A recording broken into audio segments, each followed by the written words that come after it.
Good morning, everybody. We are live today on April 23rd, talking to you about what has been going on in Edmonton's real estate market. I'm going to talk to you today about what is happened in the last 7 days, and then I'm going to talk to you about what I'm seeing on the ground floor in terms of as a listing agent and as a buyer's agent, what is actually happening if you are looking to buy a house, sell a house, or maybe you're just wondering, you're a homeowner and you're like, what's going on? I don't want to sell my house, but I just want to know what's going on. This is what is going to make sense for you to watch this video. Comment if you're live and I'll see if I can answer your question. So let's just start with the listing. So currently, there are 1,935 listings, and we have been creeping up slowly week over week. Now, in a couple weeks, I'll be filming what happened in all of April, and we'll be able to see overall what has happened. Now, if you take a look at all the surrounding areas, with the exception of Sherwood Park, everything's gone up a little bit. Nothing too concerning, and honestly, this is the time of year where everyone is thinking about selling their house. It is April, Edmonton's weather is finally being nice, and so I think this week coming is probably going to see some extra activity, in my opinion. It's finally warm, getting double digits, and it's actually feeling warm. And I know the market and weather do actually play a factor here in the city of Edmonton. Now, let's take a look at what went pending. So what's pending? Offers that came in on a property and have conditions. And so we saw an increase in sales from week over week. And so though we saw an increase in listings on the market, we also saw an increase of sales. So we're seeing lots of sales, and that means that there's so much more houses that are coming on the market that's why they're not all selling. Keep in mind, there's also homes that are on the market that just aren't selling because they're priced too high. Maybe we got a little too ambitious on the price, or maybe it was always too ambitious for the price. The market isn't slowing down, but the market is smarter this year. Now, a lot of people know that it was busy a few years ago, and it was really busy 2021 and then 2022. We didn't expect for 2022 to continue the 2021. Now, the first half of the year was really psychotic, and then it just dropped off. And why do I bring this up? Think about the circumstances back then. Very low inventory, and the builders had not predicted people would buy homes anymore, and so they didn't put any homes in the ground. This year, if you compare this year to 2022 or 2021, we have an excessive amount of builder inventory because they are still building. They have seen the demand in the last few years and have been building to that demand, maybe a little bit too much. And so we don't have a shortage of inventory. We do to one extent, but we don't if you compare to a couple of years ago. Now, if you take a look at what's sold in the last 7 days, you'll see that it was a little slightly lower. Now, what does sold mean? It means that we either had an unconditional deal, so someone wrote an offer on a house this week and had no conditions, so it was sold, or they wrote an offer last week or 2 weeks ago and they've removed conditions. Now, sometimes those deals don't go through fully, right? And so that's why you'll see some sales not go through. Maybe the financing wasn't there. Maybe they walked away because of the home inspection. Whatever the case may be, these get impacted because it went from pending back to active. So if we take a look at last year, comparing year to year, at this time last year, things were pretty busy at this stage. You look at last year to this year, the sales definitely were higher last year at this time. Now, 30 deals, nothing too crazy. If you look at St. Albert, Sherwood Park, and Spruce Grove, all pretty much the same. So like I suspected, last year was a very slow start to the year, and then it got busy in spring, and then compared to this year where we had a really busy start of the year, and now we are in spring, I thought it was going to go like ridiculous, and it's not. Now, it doesn't mean it's not moving. Properties definitely are still moving, priced properly. We're still getting multiples. We're still getting a lot of showings. The house that we listed over the weekend had over 40 showings when we looked at offers yesterday, and we had 7 offers. We're not getting 20, 40, 50 offers. Not saying that's not possible, but in the suburb area, like that was in Secord, That's what we saw. In Rosenthal, the week before, we had about 5 offers, and these are prices under 500 and under 400,000. So the very busy type of market right now. Edmonton between 3 to 500 is extremely busy. So it's very predictable in terms of how many how many showings you're going to get, listing on a Friday and being able to be looking at multiple offers on Sunday or Monday. It definitely is predictable in that sense. How long it will stay, I don't know. I'm just going to give you my gut instinct is that it's not predictable in the sense that this is going to keep on going. Typically, April, May are the busiest months for Edmonton's real estate market. So if you are looking at, selling, this is like the time. When it hits June, just think about June. What do you want to do? You're not sticking around. You're probably going on vacation. You probably have a vacation planned for July and August, and you're trying to get back settled and then have the kids go to school. So typically, people are buying in April, May to have the possession in June, July, right? Potentially maybe even August. And then in May, you're looking at dates up all the way until August. Now, does it mean that no sales happen in the summer? Absolutely not. Sales still happen all year round. But when you're looking at selling, you want to sell when your chances are the highest to sell, which is the most amount of buyers that are on the market, which is right now. So if you're looking at selling in the fall, summer, there's usually less buyers. I mean, I don't have a crystal ball for this coming year, but in the past, buyers tend to decrease. Now, what about the interest rates? If you guys wondered about how the interest rates are affecting sales, so when the interest rate started to go up, and up last year, people, of course, got impacted by that. Actually, it wasn't last year. It was the year before. And then last year, people were still feeling the pain of all this up. So they were still hesitant. And then finally, by the last bit of the year and earlier this year, people were finally they realized that this is what it's going to be. And if I want to own a home, if I want to not pay rent, this is what I'm going to have to deal with. So rates, I'm not a mortgage broker, but I know the rates are sub 5% depending on what you're doing for down payment.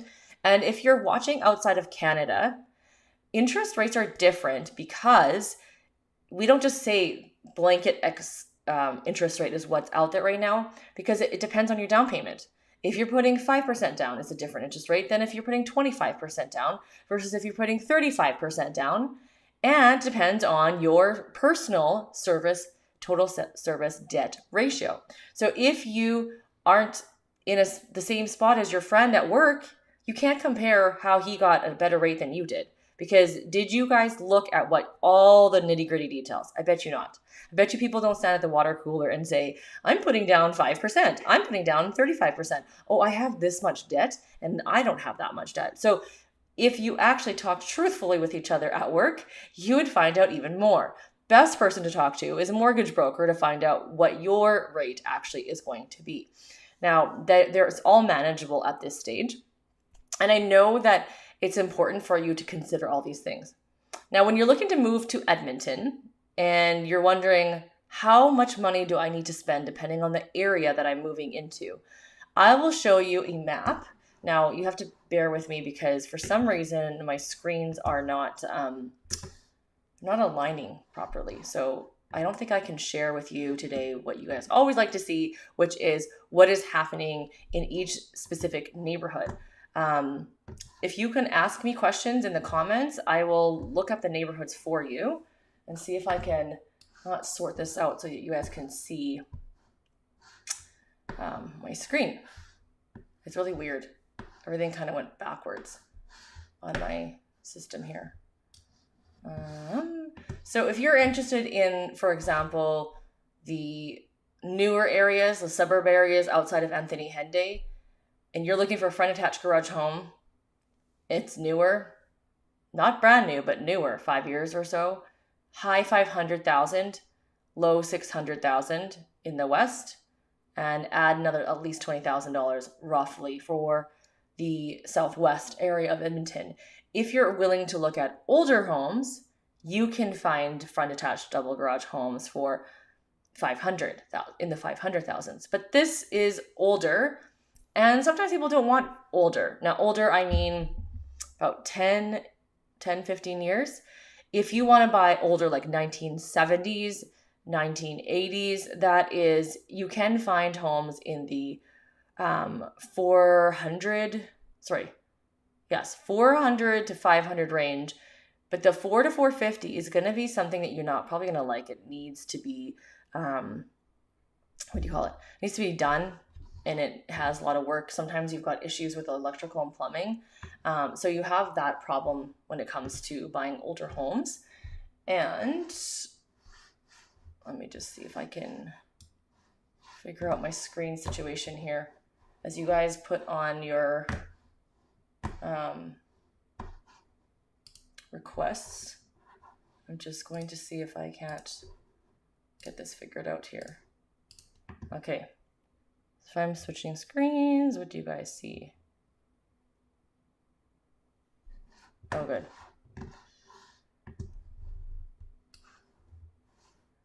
Yeah, you can see this. Okay, I will log in.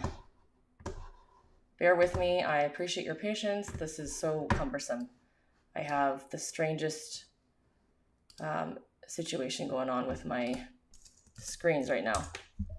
All right. So we're going to look at some neighborhoods.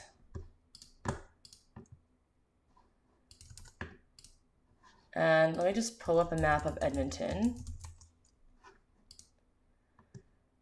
So this I want to show you because Edmonton is this little portion here, and then you've got St. Albert, Sherwood Park, Spruce Grove, Stony Plain, Beaumont, Devon, Leduc, and there's Fort Saskatchewan.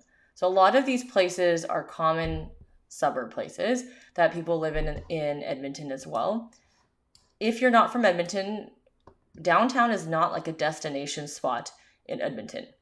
So River Valley, yes, so you can see the River Valley running through.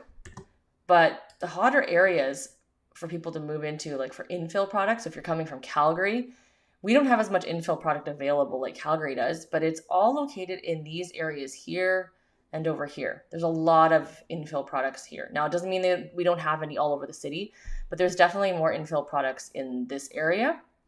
And the University of Alberta is just over here. So you can easily access that. If you live here, you're close to downtown. Downtown does not have single family homes. They would be up here and you just have to go across the bridge. So that's a popular place. You might see people moving into Glenora over here, more high end, but very expensive lot value. And this here is U of A area, the farm, Pleasant View. These are industrial areas. And you're going to find in here either brand spanking new, 5 years or newer for infills, or you're going to find old properties, bungalows, but sometimes you're going to find them also renovated. So let's take a look at Strathern, for example. I really like that neighborhood. If you look at Strathern, they usually have larger lots, the last 60 days. So if we take a look at what's happening here, you've got a few bungalows at $875, 1,200 square feet, $424, and you're probably wondering, why is this so expensive? It is located on a very desirable area right across the green space. And that's why compared to this. However, it hasn't sold. Then you're going to see the sale price here. Now, this is interesting. The average price being sold in Strathern right now is $485. This area is a lot more expensive than that.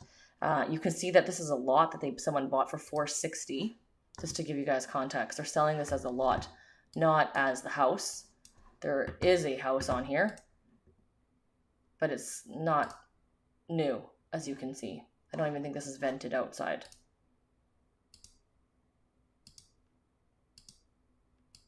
That's interesting. So you can see it's older. Now, when you're looking at pictures, I will warn you, pictures look different, cleaner, less smells, less imperfections when you look online. When you go in person, be prepared because pictures are never what they seem to be. This is a very interesting wall. And you can't necessarily see things on the ceiling because they're not going to take a picture necessarily of a deficiency. You can see these are fully finished basements built in 1953, 1968. This one's 1948. but it's listed for $535. Oh, this has been an extension.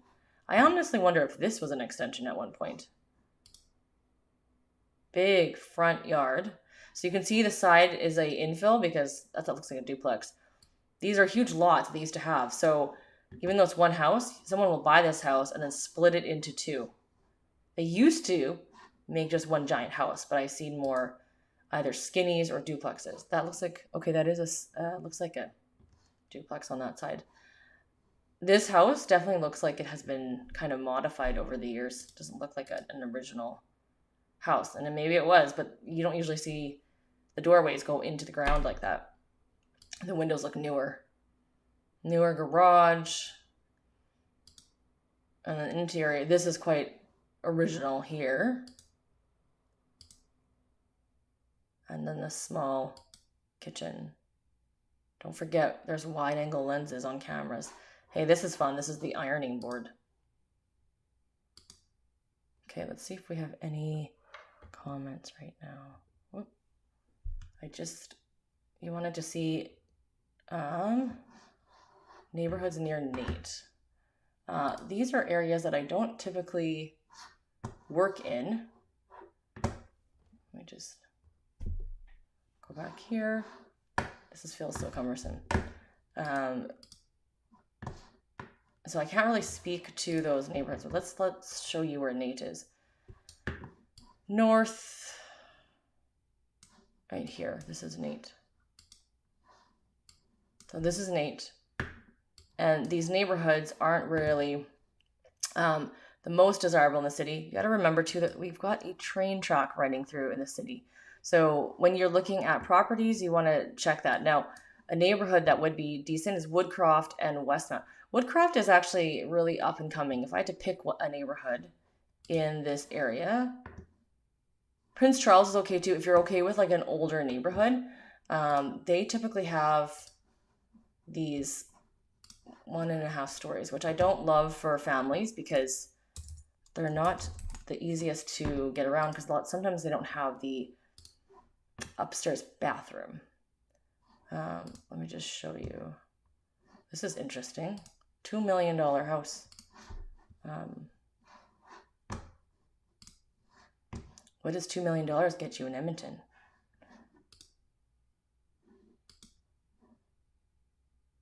This is quite the house in Edmonton. It's very large. Let's see how big this is. 4,811 square feet with a fully finished basement with only a single garage detached. That's interesting. And in this neighborhood too. That's very interesting. The average price being sold right now is $353 based on just these sold. Doesn't mean that's the average of the area. It just means the average of this the sales so far. So what can you get here? So it's an old 1956 bungalow. Again, you don't have the venting. And this is a stretched view. This is a little bit worn here. And again, pictures may seem, oh, that's not so bad. But when you come see it in person, there may be other things that you will see with your realtor that may or may not make this house something that you're a huge fan of buying. So you have to be careful. You have to understand what you're willing to do and what you're not willing to do. This is a bit concerning. Sure. Yeah. So that's what you can get there. Let's see if there's anybody else who's asked questions. I need to move my mouse in a weird, awkward way right now. Let's see. This is so awkward. Okay, so because I'm having issues, make sure you comment the neighborhoods, and then next time I will have everything fixed, and we'll chat with you more next week. Thanks, guys. Bye.